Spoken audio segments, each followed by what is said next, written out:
Okay, now for the Simpsons analysis of the Balenciaga show. On a basic level, it's fun to bring a cartoon into a traditionally highbrow environment. And I'm sick of saying lowbrow or low culture, so we'll call it the everyday. That's another collapse of boundaries between the high and the everyday. As I mentioned in the first video, the theme of the show was a show, but what that really is to say, the theme of the show is the collapse between reality and representation. Parody cartoon into the show is the collapse between cartoon worlds, simulated worlds, represented worlds, and real life. But how real is the celebrity landscape, high fashion landscape, where everything is a presentation and performance? And I think that's what Balenciaga is playing with. Dear belong, balloon, balloon, Balenciaga. So as we know of the world of The Simpsons, Homer kind of infamously struggles with the highbrow. So there's like a self-aware irony and comedy on Balenciaga's part by showing him struggling with the name. Oh, I like it.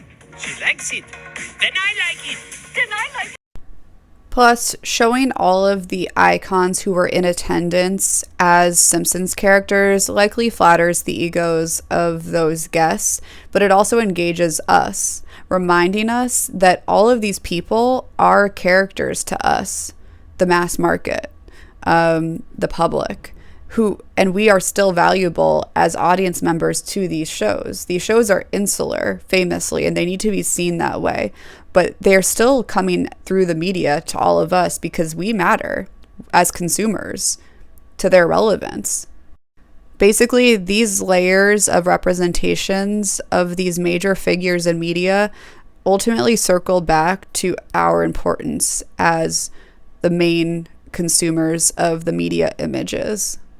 As Carl Bybee and Ashley Overback write in this amazing paper about postmodern identity crises in The Simpsons, a person being reflected as a character serves as both an illustration and exploration of the mass-mediated self.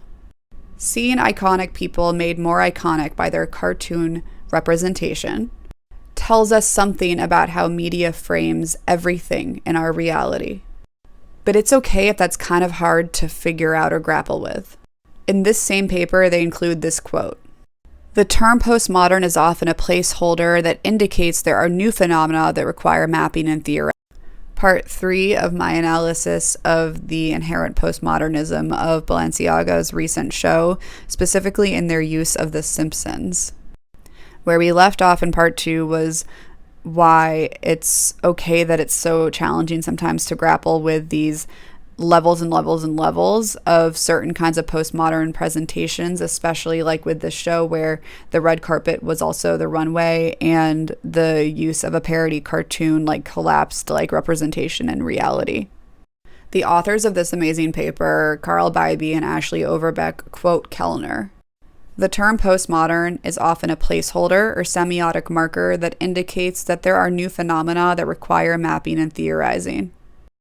So basically, we are currently living in this quickly evolving new media landscape that is full of irony and references and representation, just layers and layers and layers. We don't always have to know what that means. We just know it's happening, and postmodernism is a way of kind of framing what we see happening and trying to map it out and understand it. All we know is that something feels profound about the fact that a fashion show is acknowledging what it is, what its dynamics are in relation to celebrity, and all of its icons in attendance, as it seeks to engage with increasingly complex hyperreal projects. As I said in the first video, Kanye is one of the most elaborate hyperreal projects of our time. I really believe this. And Balenciaga is also collabing with Fortnite, which is a virtual reality. Still, it's worth remembering that The Simpsons used to be very developed parody, a critical social commentary that served to subvert all of the kind of conservative conventions of previous American family sitcoms. This video really gets into the true definition of what parody is and the ways that The Simpsons once sharply exemplified it. And then the way that as The Simpsons increased in massive profitability, the quality of the parody significantly declined, leading to the following phenomenon. Signifier. And it could be argued that this is what most Simpsons characters came to be after the show's decline. Empty signs, with no internal content of their own, no inherent meaning. The Oxford Dictionary of Media and Communication defines such floating signifiers as signifiers with a vague, highly variable, unspecifiable, or non-existent signified. This is exactly what Balenciaga makes the most of when they fill the Simpson prototypes with the personalities of their guests. More on this in part 4.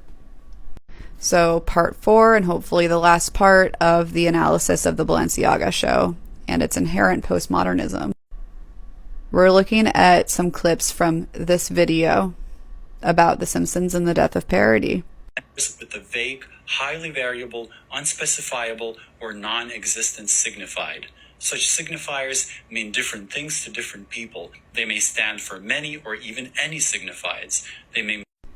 This is exactly what Balenciaga makes the most of when they fill the Simpson prototypes with the personalities of their guests. This is why it also becomes increasingly common for celebrities to appear in The Simpsons as themselves.